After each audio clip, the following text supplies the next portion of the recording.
Hey man, hey, I fucks with them strippers. From Coast, King Henry, the VIP, Deja Vu, Cali Girls. It's what I do, man. Fuck it. I don't know what to say. Shit, I guess only one thing to say, nigga. I like strippers, fuck it. I love a stripper, bitch. She on the pole high. I'ma make it rain. Yo, what's up? It's your girl Maserati Money, and I'm here turned up with my boy DBAGS, Dipset. You know what I'm talking about? Dipset's very young in the studio. He working doing his thing, but I came here to take some time to, put him out there. Because, that's what I do. I put him out there a little bit more than he will himself. Little does he know. But yeah, so DBAGS. What's up with it? I just want to know, you're from LA, right? Right, from Compton, California. Yeah, how the hell did you get with Dipset? Well, Way over there on the East Coast, and why didn't you choose to, do a big with a West Coast? well, actually, it's Dipset West. You know what I'm saying? We represent the Dipset West, and it actually happened over my cousin. Having a little phone interview with Cam over the radio station. And he actually just went in on it on Twitter, like, man, we're gonna send your shit in to Cam or whoever pushing the Dipset West shit, and then he sent it in.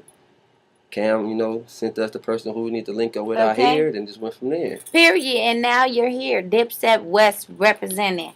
You feel me? Which is awesome. And you got this mixtape coming out in February, Valentine's. You feel me? Can you tell me about that?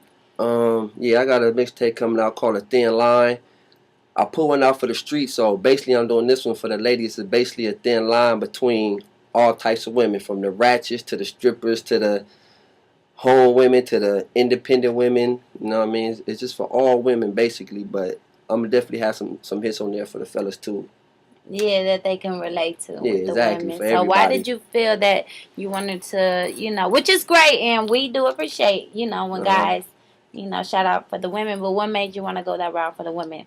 Well, I went so hard for the streets when I did it, and my bro and label Big D and my manager Toon, we actually came together. Like, it was so hard that it was so street that I had to come back with something for the ladies. So that was basically And we definitely gonna toast it up to that one. Toast it up to Thin Line. You feel me? Coming out in February. Valentine's Day. Looking forward to that. Because I'm a lady and I'm always looking forward to what fellas have to say about us. Yeah. And their music. Don't get offended. So wait. Wait, let's take this shot one time. Let's go ahead. Toast it up. And that's that Casa Mario. That's a hitter. Woo! Yeah. We're definitely going to start telling the truth now, right? Yeah, let's get to it. Okay, so wait, are we supposed to be on Thin Line? Are we supposed to feel some kind of way? Are you encouraging us? Are you putting us down? What are you saying? I'm never putting down women, no matter what type of woman it is. It's basically just, each song got something behind it. It's either something I've been through, something I experienced, or somebody close to me experienced. And it's for all types. I mean, to keep it 100, you got all them types in the world. You got rats, you got successful women who respect themselves, some who don't. You got the ratchets, you got independent women. So, what kind was your mom? My mom was a strong independent woman. Oh, she was. She wasn't ratchet. No, mom's wasn't ratchet. She used to be a gangster back in the day, but Oh, she used to rock the gangster belt. Yeah, so she one where you have to adjust and put. She worked under them. Yeah, she's the type of person. What part of LA are you from exactly? I'm from Compton. Compton. Ooh, shout out to Compton. I always end up in somebody's face from Compton. Yeah, it's a lot. I show a lot of love to Compton. It's a lot of talent out there, and they always on toast it up. Yeah, you feel me? But he's definitely from Compton. Certified, represented. Yep, big ups to Compton. So, how long have you been doing music? How long has it just been? I've been doing music since I was maybe like 14, 15. And when I was younger, we kind of had something going on with capital, and things didn't work out the way we planned. So I like to play ball too. I ended up going back to playing ball. Okay. And I ended up messing that up doing a robbery. Did some time. So when I came home, I just decided to just really focus all my time and energy into just to doing music and expressing everything I've been through in my music. That's awesome. That's a great way to go after being down for so long. Yeah. You know, to just come up to something positive and really go hard with it. Is music your life, though? Music is my life right now. Music and my kids. Music and and God. your kids and God. Them the three main things that's, you know what I mean? What is your biggest fear? My biggest fear in this game is actually not getting to where I want to be in the game because of the politics. You know what I mean? A lot of people be kind of scared to work with you, maybe because you can spit better than they can spit, or they mess with somebody who don't mess with you, so they don't want to, you know what I mean, basically get in between. But, you know, as far as that, I kind of just trying to push it out the way and just focus on me, whether they want to work with me or they not, or they don't, you know what I mean? So I'm just focusing on what I need to do as far as, like, concentrating on my fears and what I should do and what I can do, what I can do. I'm basically just going hard on what I feel that I need to be doing. Right. Can you imagine yourself performing for like 50,000 people, like millions, even when you're on TV and things like that? Like, I fantasize about that. You know what I mean? Right. It's like I done did shows where me and Big D just talking about this earlier. We done did shows where I performed in front of 10 people, and I done did shows where I performed in front of thousands. To me, just being on stage, whether it's in front of 1 million people or 2 people, it's just I feel like that's where I'm supposed to be. On the stage. On the stage. So you just like to be noticed and be seen. I like to be noticed, be seen, and be heard, and be relevant. And be relevant. Yeah.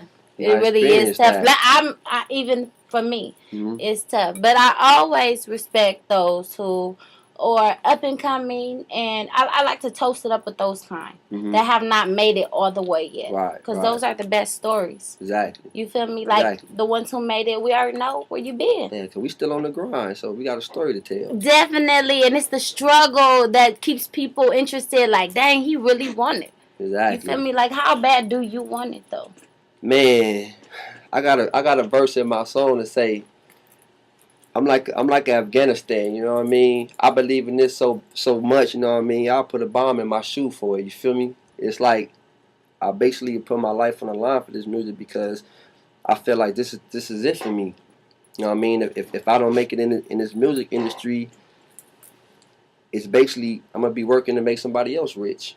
Right. And that's not a route I want to go because I done been there, so this music means a lot to me. Everything I spit, like I said on my thin line, is from experience. So everything I'm spitting is from deep within me.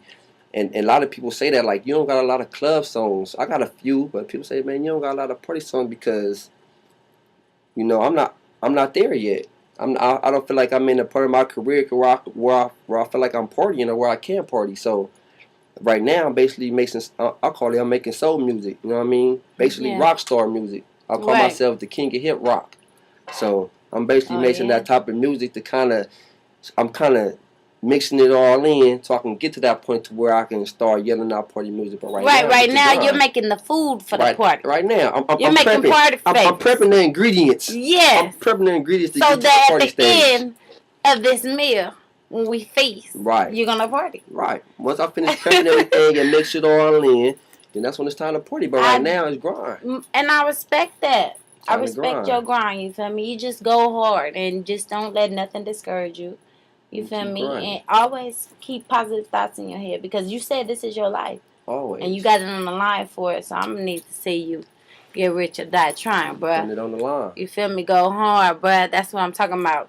So when you get up there, because you are going to get up there and you make it, what are you going to do? What's your first thing you're going to do when you get that big dough when you up there? My first thing I want to do when I get there is bless the people who support me and push me the most. And one of my biggest things that I have a problem with is homelessness. So, it's, you know, as far as like helping my family out and my supporters and everybody who's been there for me, I also want to contribute a lot to our state or just all around the world doing something about fixing this homelessness. You know what I mean? That's a big thing to me. So you know, that's not really a big thing to me. I understand about giving back to your community, but I don't understand how people are homeless in America when it's so many opportunities around.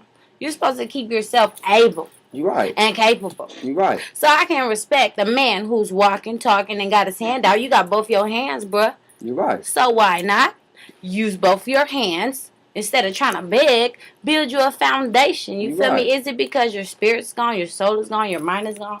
I just don't get it. You're able, you're capable, you're alive, baby. You're right. I believe when you hit rock bottom, it's because you're dead. Exactly. So I understand giving back to the community, but I don't really feel sorry for the homeless like that. It's not. Forgive me if I'm wrong, but I just feel you have in mind you're alive. You should keep yourself able. It's funny because I feel that way about regular people, dudes who ask me for favors. I feel like I'm out here grinding for mine, so why you can't get your one? Ooh, that's the worst. Don't come to me with your hand out, but at the same time, I feel like if God blesses you and He puts you in a position to where you financially able to help people, why not help those who really need it? You know what I mean? So need it, but it's a difference between. That's basically what I want to do. I want to give back to those. I ain't saying if a dude come up to me and he completely healthy and he asks me for $1, I'm gonna tell him no. Period. You feel me? But if a lady come up to me and she got kids and she telling me she homeless and she by herself, she has the father then left the kids and left them out, I'm definitely. If I can help, I would definitely help. If she sends that sob story, I might give you some quarters. You feel me? But there's churches, there's all these other things, you feel me, you could just go to, but that's on another note. Right now, we're toasting up to you in this Thin Line mixtape. And after the mixtape, any albums coming up? Oh, yeah. I got the Obama Era 2 coming out. Obama Era 2? What is that about? What made you call it Obama Era 2? Because I got Part 1, and I feel like I got Obama Era Part 1, Money Never Sleeps. I basically did that during the Obama era, and everything was going on within there. So I basically based that mixtape on everything that was happening as far as me getting my money together and getting my life together. So I called it the Obama era, and I got Part 2 coming out. Is the backlash of what I've been through the Obama era and where I'm at now in my career. So Obama era 2 gonna be coming a month right after this one. You got any big features on the Thin Line and Obama era? On the Obama era, I got a couple of big features, man. Well, you know, to me they big. I got my boy Joe Moses on there. I don't know if y'all heard of Peso, Ray J Artist. I got him on there. I got my boy Nike from my O2G camp, who finna be doing it big in a minute. And on the Thin Line, I got a few names. I got Cali Swag, my boy Young from Cali Swag on there. I also got Moses on there. I got Shorty Mac about to do his thing on there. You know what I'm saying? Okay, you got some people on there that I definitely fucks with. Shout out to all y'all, Joe, Shorty. You know, all y'all. You feel me? Toast it up. Period. Toast it up. You feel me? So I'm looking forward to the Thin Line coming out February 14th. Classic. So tell them where they can find you. You can find me on Twitter at DBAGS. That's DBA, the number 2GS. You can hit me on also on Facebook at the same thing, and hotnewhiphop.com. I'm everywhere, man. Just everywhere, grinding, and he's definitely right here in the studio. You feel me? Doing our thing, you know what I mean? In the studio, he's working. O2G, CF Music, and this is what we do. I'm up here at the CF Music Studio, my big bro, Big D, the label, and we pushing, man. It's a grind every day. Every fucking day, and that's what I'm talking about. So I'm toasted up with you here now. And then I'm going to toast it up with you again when you make it. You feel me? Definitely. But always, when you put your cups up, think about Maserati money, you dig?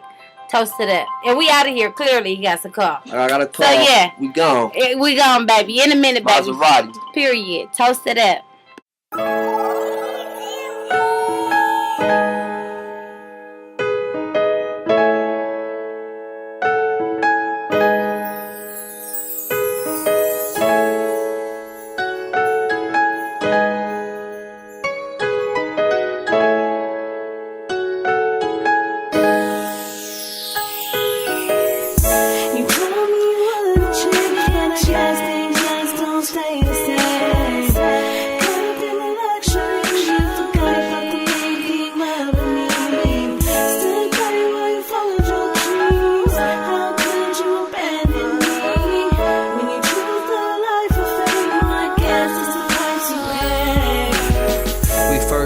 It was red bottoms, Jimmy Choos. Held me down while I hustle on these avenues.